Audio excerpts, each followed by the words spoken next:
Hustle Up Trichy the perfect turf. புக்கிங்க்கு ஸ்கிரீன்ல இருக்கிற நம்பரை காண்டாக்ட் பண்ணுங்க. விடியல் இந்தியா டிஜிட்டல் மார்க்கெட்டிங் கம்பெனி உங்க ஷாப்ஸ் பிசினஸ் டெவலப் பண்ண டிஜிட்டல் மார்க்கெட்டிங் ரொம்பவே யூஸ்ஃபுல்லா இருக்கும். அதுவும் குறைஞ்ச விலையில பண்ண விடியல் இந்தியாவை காண்டாக்ட் பண்ணுங்க. மனித விடியல் மாத இதழுக்கு திறமையான ரிப்போர்ட்டர்ஸ் தேவை. ஆர்வம் உள்ளவங்க ஸ்கிரீன்ல இருக்கிற நம்பரை காண்டாக்ட் பண்ணுங்க. மனித விடியல் டிவி நேயர் அனைவருக்கும் வணக்கம். இன்னைக்கு மனித விடியல் டிவியில் நம்ம பார்க்க போகிற பதிவு லஞ்சம். இன்னைக்கு தமிழ்நாட்டில் தொடர்ந்து தலைவிரித்து ஆடும் ஒரு நிகழ்வு என்றால் அது லஞ்சம். ஏன் லஞ்சம் மட்டும் நம்ம தீர்க்கவே முடியாத பிரச்சனையாக இருக்குது. எங்கே போனாலும் சரி, எது எடுத்தாலும் சரி, லஞ்சம் லஞ்சம் லஞ்சம். இதற்கு காரணங்கள் என்ன? இந்த லஞ்ச பிரச்சனையை நாம் முழுவதுமாக ஒழிக்க முடியுமா? இப்படி பல கேள்விகள் நமக்குள்ளே இருந்துக்கிட்டே தான் இருக்குது. லஞ்சம் எங்கே ஆரம்பிக்குது? சாதாரணமாக ஒரு எல்கேஜியில் ஒரு குழந்தைய சேர்க்கணுன்னா கூட அங்கே நன்கொடைங்கிற பேரில் லஞ்சம் ஆரம்பிக்குது. எல்கேஜியில் ஆரம்பித்த யூகேஜி, எல்கேஜி இப்படி ஆரம்பிக்கிற லஞ்சம் அவர்கள் ஒவ்வொரு தகுதி வாய்ந்த பள்ளிகளுக்கு செல்லும் பொழுதும் கல்லூரிகளுக்கு செல்லும் பொழுதும் இந்த நன்கொடை என்ற போர்வையில் லஞ்ச பணம் தொடர்ந்து சென்று கொண்டே இருக்கின்றன. இவங்கெல்லாம் இந்த லஞ்ச பணத்தை கொடுத்து கொடுத்து கொடுத்து படித்து வேலைக்கு போகணுன்னா அந்த வேலைக்கு போனாலும் அதுக்கு லஞ்சம் கொடுக்கணும், அமௌண்ட்டு கொடுக்கணும். இவ்வளவும் கொடுத்து அவங்க ஒரு அதிகாரியாக ஒரு சீட்டில் உட்காரணுன்னா அவங்களுக்கு கொடுக்குற சம்பளம் அவங்களுக்கு பத்துமா? அந்த கொடுக்குற சம்பளத்தை வச்சு அவங்க நேர்மையாக வாழ்க்கையை நடத்த முடியுமா? இதில் ரெண்டு பிரச்சனை இருக்குது. ஏழ்மையில் உள்ளவர்கள், நடுத்தர வர்க்கத்தினர், இவங்கெல்லாம் ஒரு விஷயமா அரசு துறையை நோக்கி செல்லும் பொழுது பார்த்திங்கன்னா ஏகப்பட்ட ஃபார்மாலிட்டிஸ் சொல்லுவாங்க. அந்த ஒவ்வொரு ஃபார்மாலிட்டிஸையும் நம்ம முடித்து அவங்கள்ட்ட கொடுக்கும் பொழுது அவங்க அந்த செயல்பாடுகள் செய்கிறாங்களான்னா அது முழுமையாக அவங்க செய்கிறதில்ல. காரணம் அவங்களுடைய எதிர்பார்ப்பு பெருசாக இருக்குது. அந்த பெரிய எதிர்பார்ப்பை நம்மளால் கொடுக்க முடியுமா? நிச்சயமாக அது முடியாது. வேறு வழியே இல்லை அப்படின்னா கொடுக்க வேண்டிய ஒரு காலகட்டாயத்துக்கு நம்ம தள்ளுறோம். இன்னொரு முறை என்னென்னா, நம்ம முறையே எல்லாம் கொடுத்தாலும் அவங்க உடனே நமக்கு வேணும், ஒரு 2 நாளில் எனக்கு பிரச்சனையை முடித்து கொடுக்கணும் அப்படின்ட்டு நம்மளே என்ன பண்ணுறோம்? மக்களே அவங்களுக்கு நன்கொடையாக வச்சுக்கோங்க, நீங்கள் செய்யுங்கன்னு சொல்லிட்டு அந்த லஞ்சத்தை ஊக்குவிக்கிறோம்.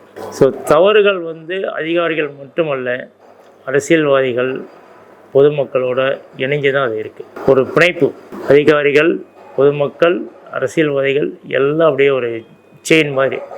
இதில் ஒவ்வொரு ஆட்சிலையும் என்ன பண்ணாங்கன்னா, அது மறைமுகமாக நடந்த லஞ்சத்தை ஓப்பனாகவே பண்ண ஆரம்பிச்சிட்டாங்க. இது மக்களுக்கு இது சாதாரண ஒரு பிரச்சனையாக போயிடுச்சு. லஞ்சம் தானே அப்படின்ட்டு அது மிகப்பெரிய குற்றமோ, அது குற்றமாகவே நம்ம பார்க்குறதே கிடையாது. ஏன்னா அது நடைமுறையில் அதுவும் ஒரு விஷயமாகவே போயிட்டே இருந்ததுனால நம்ம அதை பெருசாக எடுத்துக்கிறது இல்லை. உங்களுக்கு வேலை நடக்கணும்னா காசு கொடு, அவ்வளோதான். இதுக்கு தீர்வு இருக்கா? எங்கேயாவது தீர்க்க முடியுமான்னா நம்ம சொல்லலாம். அரசாங்கம் அவங்களுக்கு சம்பளம் தர்றது நமக்கு பணி செய்வதற்காக. அதற்கு எதுக்கு கூடுதலாக அவங்க பணம் கேட்குறாங்க? அந்த பணிக்கு வரும்போதே அவங்க வெளியில் வட்டிக்கெல்லாம் வாங்கி அரசியல்வாதிகள்கிட்ட கொடுத்து அந்த பணியை வாங்கி அதுக்கு வட்டி கட்டிகிட்டு இருக்காங்களே, அவங்க என்ன பண்ணுவாங்க? சுத்தமாக இருப்பாங்களா? இருக்க முடியாது. இந்த லஞ்சம் வாங்குதல் நியாயப்படுத்துகிற மாதிரி இருக்கா? நிச்சயமாக இல்லை. நம்ம சிந்திக்க வேண்டிய ஒரு விஷயம். இன்றைக்கி எதில் எடுத்தாலும் லஞ்சம், எங்கே போனாலும் லஞ்சம், பணம் பணம் பணம். ஆனால் இப்போ போன ஆட்சி வரைக்கும் அது அப்படியே பேப்பரில் பார்த்தீங்கன்னா அப்படியே மறைஞ்சிருந்து அந்த விஏஓ போய் 500 ரூபாய்க்கு பிடிச்சேன், 1000 ரூபாய்க்கு பிடிச்சேன்னு சொல்லிட்டு பத்திரிக்கையில் செய்திகள் வந்துகிட்டே இருக்கும். ஏன்னா இந்த 500 ரூபா வாங்குறது, 1000 ரூபா வாங்குறதே பெரிய அப்படியே வலை போட்டு மறைஞ்சி நின்று தாவி பிடிச்சி இப்படியெல்லாம் ஒரு கிரியேட் பண்ணுவாங்க.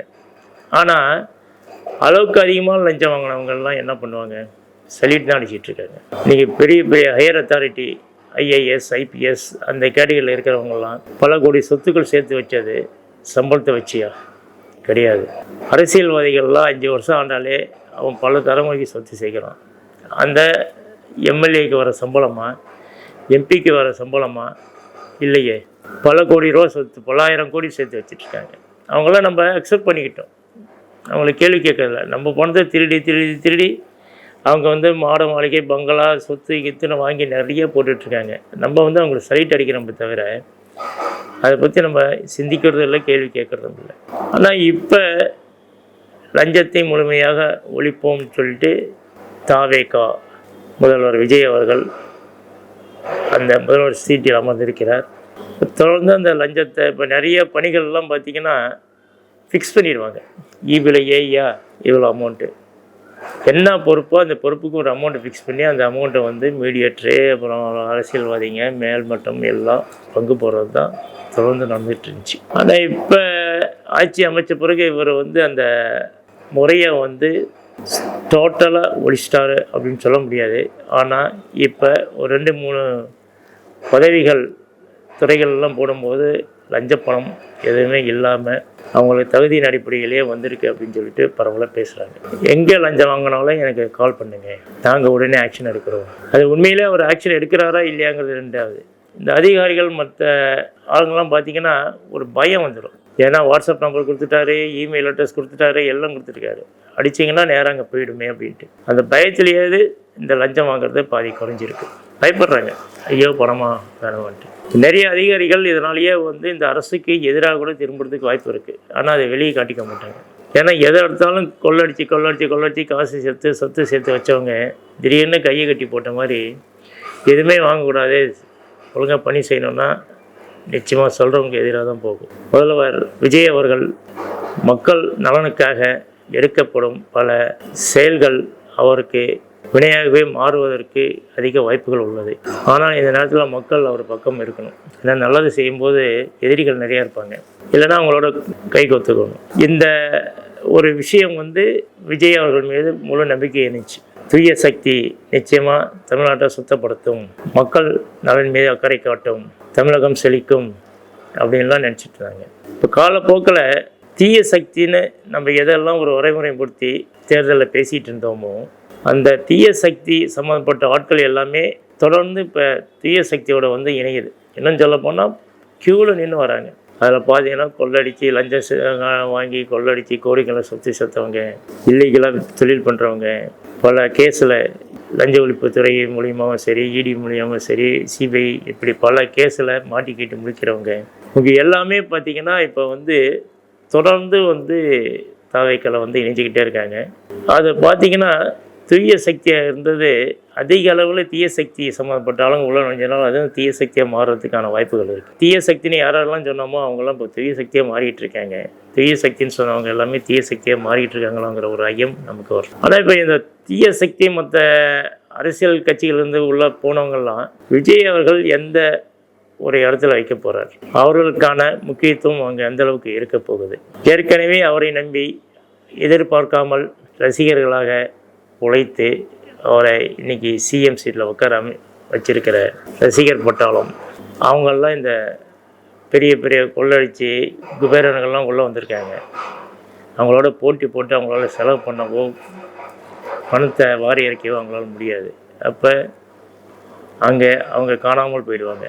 அவங்களுக்கெல்லாம் எந்த அளவுக்கு விஜய் அவர்கள் சப்போர்ட் பண்ண போகிறாரு, வரவங்களுக்கெல்லாம் பதவி கொடுத்து அவங்களெல்லாம் திருப்பி போஸ்ட் ஓட்டுறதுக்கு அனுப்புகிறாரா, இல்லை அவங்களுக்கு பதவி கொடுத்து அழகு பார்க்க போகிறாரா, இது ஒரு பெரிய கேள்விக்குறி. இதனுடைய பொதுச்செயலாளர் புஷ்டி ஆனந்த் அவர்களை பற்றி கேள்விப்பட்ட வரைக்கும் எந்த கட்சியிலேருந்து எவ்வளோ பேர் வந்தாலும் அவங்களுக்குரிய மரியாதை கிடைக்கும். ஆனால் முக்கியத்துவங்கிறது அவருடைய ரசிகர்கள் இவங்களுக்கு தான் கொடுப்பாரு, இவங்களுக்கு கொடுக்க மாட்டார் அப்படின்னு ஒரு பரவலாக ஒரு பேச்சு அடிப்படுது. ஏமாற்றங்கள் ரசிகர்களுக்கா இல்லை மிகப்பெரிய பிளான் போட்டு நம்ம சாதிக்கலாம், நமக்கு நிறைய கிடைக்கணும் போன மற்ற அரசியல்வாதிகளுக்கா என்பதை காலம்தான் பதில் சொல்லும்.